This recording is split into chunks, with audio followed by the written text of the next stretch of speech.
ரிஷபம், இந்த ஒரு நபரிடம் கவனம் தேவை. யார் அந்த நபரா இருக்கும்? ஏன்னா இந்த மாதம் ஏப்ரல் மாதம் சூரியன் உங்களுடைய ராசியில இருந்து 12ஆம் இடத்துல போய் மறையிறாரு. ஒரு சில பிரச்சனைகளை நீங்க ஃபேஸ் பண்ற மாதிரி எனக்கு தெரியுது.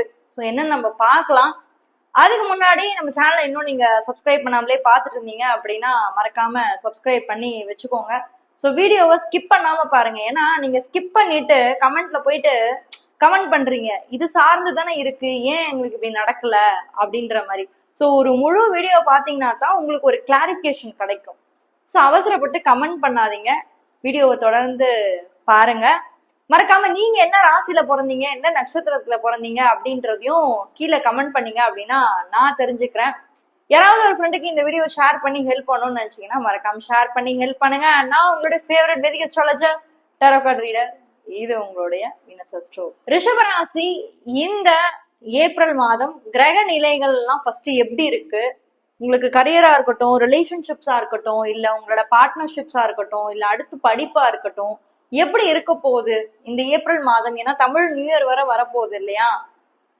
ஸோ லைஃப் வந்து ஒரு மாதிரி அப்படியே ஒரு மாதிரி சந்தோஷமா ஃப்ரெஷ்ஷா ஸ்டார்ட் பண்ணணும். ரிஷபம் அப்படின்னாலே அவங்களோட சிரிப்பும் அவங்களுடைய பேச்சும் தான் ரொம்ப அழகு. காலச்சக்கரத்தோடைய 2வது ராசி, முகத்தை சொல்லக்கூடிய ஒரு ராசி, வசீகரத்தை பத்தி சொல்லக்கூடிய ஒரு ராசி ரிஷபம்.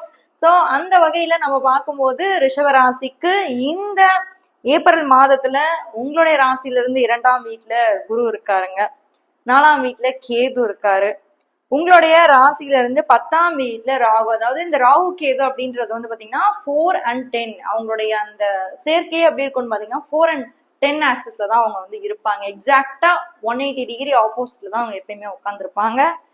11ஆம் இடம் சொல்லக்கூடிய லாபஸ்தானத்துல பாருங்க, சனி, செவ்வாய், புதன் 3 முக்கியமான கிரகங்கள் வந்து உங்க ராசியில இருந்து 11ஆம் இடத்துல வந்து அமர்ந்திருக்கு. 12ஆம் இடத்துல உட்கார்ந்து இருக்கக்கூடிய கிரகத்தினால்தான் நம்ம கொஞ்சம் கவனமா இருக்கணும். ஏன்னா அதுதான் நம்மளுக்கு இப்ப கொஞ்சம் டேஞ்சரா இருக்கு. என்னென்ன கிரகங்கள்னா சூரியன், சுக்கிரன். உங்க ராசி நாதனான சுக்கிரன் என்ன பண்ணிட்டாரு, இந்த மாதத்துல போய் 12ஆம் இடத்துல போய் உட்கார்ந்துருக்காரு. சோ ராசிநாதன் 12ஆம் இடத்துல போய் உட்கார்ந்து இருந்தாலே மறைமுகமான சில பேரெல்லாம் தாக்கப்படுறதுக்கான வாய்ப்புகள் இருக்கு. மறைமுகமா யாராவது உங்ககிட்ட பேச்சு போட்டாலும் ரொம்ப கேர்ஃபுல்லா இருங்க. இன்னும் குறிப்பா சொன்னோம்னா கரியர்ல, ஒர்க் லைஃப்ல இருக்கிறவங்க எல்லாம் கொஞ்சம் கேர்ஃபுல்லா இருங்க.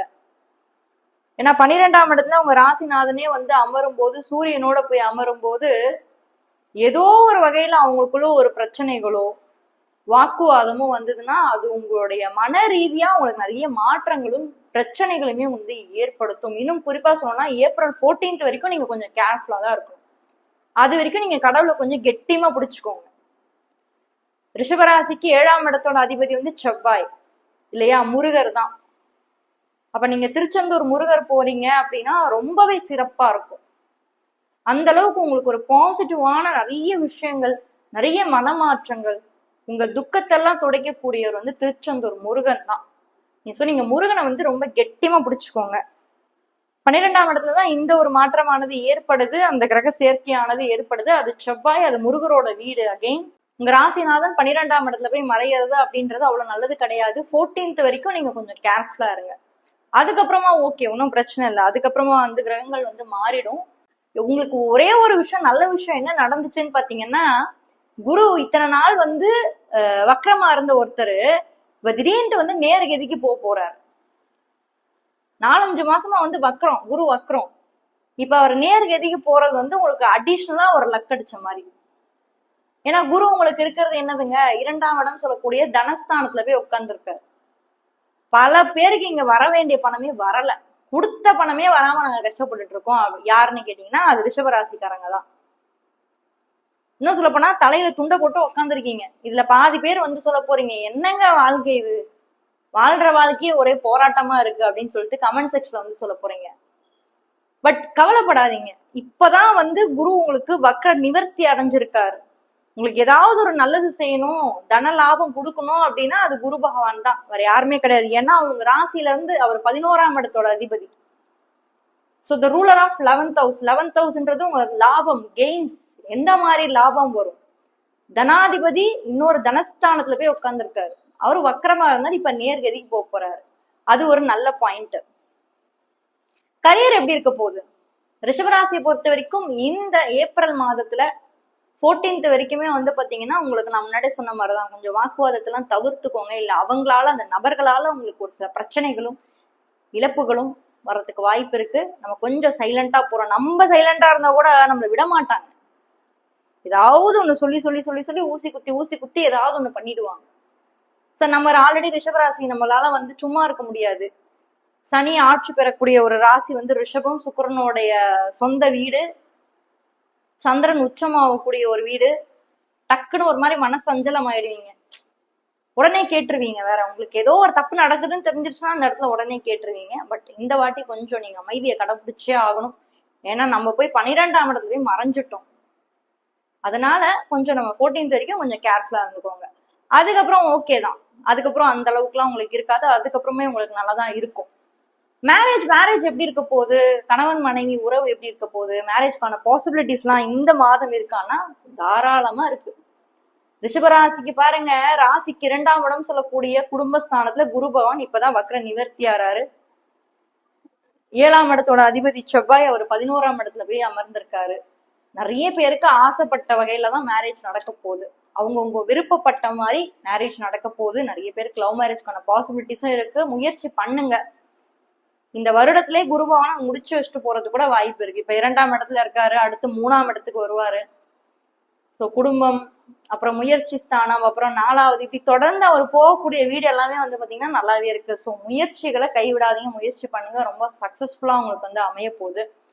அடுத்து எஜுகேஷன், படிப்பு சார்ந்த விஷயங்கள்லாம் எந்த அளவுக்கு நீங்க கேர்ஃபுல்லா இருக்கணும், இல்ல என்ன மாதிரி பண்ணலாம்னு கேட்டீங்கன்னா, ரிஷபராசிக்கு எப்பயுமே வந்து பாத்தீங்கன்னா ஒரு படிப்புலாம் உங்களுக்கு இருக்காதுங்க. 1 2 இப்போ ஒரு இன்ஜினியரிங் படிக்கிறாங்கன்னு வச்சுக்கோங்களேன், ஏதாவது சைட்ல ஏதாவது ஒரு விஷயம் தெரிஞ்சு வச்சிருப்பாங்க. ஒரு கிரியேட்டிவா ஏதாவது ஒரு விஷயம் தெரிஞ்சு வச்சிருப்பாங்க.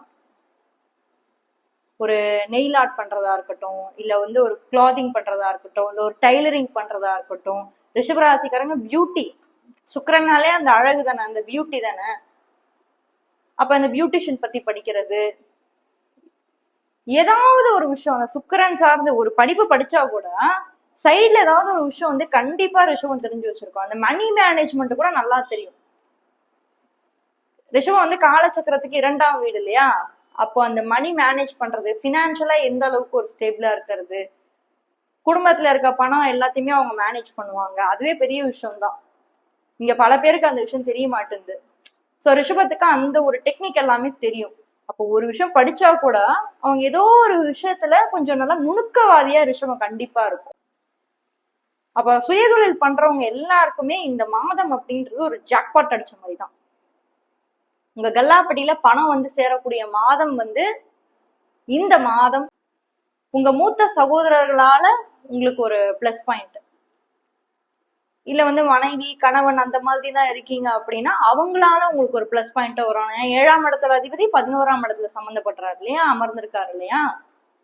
ஸோ இப்போ ஒரு ஆணா இருக்கீங்க அப்படின்னா மனைவியால ஒரு ஆதாயமும், இல்ல நீங்க வந்து பெண்ணா இருக்கீங்கன்னா உங்க கணவனால ஒரு ஆதாயமும் இந்த மாதம் நீங்க வந்து எதிர்பார்க்கலாம், கிடைக்கும். இது பல நாளா நீங்க கேட்டுட்டே இருக்கீங்க, வாங்கியே தரமாட்டாப்ல அப்படின்னா இந்த மாதம் ஏதாவது ஒண்ணு பண்ணி நீங்க அதை வந்து அவர்கிட்ட இருந்து வாங்குறதுக்கான மாதம், இல்ல அவரோட அன்பை இன்னும் கொஞ்சம் எக்ஸ்ட்ராவா சம்பாதிக்கக்கூடிய மாதம் வந்து இந்த ஏப்ரல் மாதமா இருக்கும்.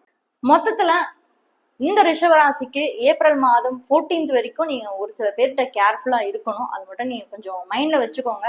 மற்றபடி நல்லாவே இருக்கு, கவலைப்பட வேண்டாம். மேஷராசியை பத்தி தெரிஞ்சுக்கணும்னா இந்த வீடியோல ஃபர்ஸ்ட் கமெண்ட்ல ஃபர்ஸ்ட் லிங்க்ல கொடுத்துருக்கேன், மறக்காம அதையும் போய் செக் பண்ணுங்க.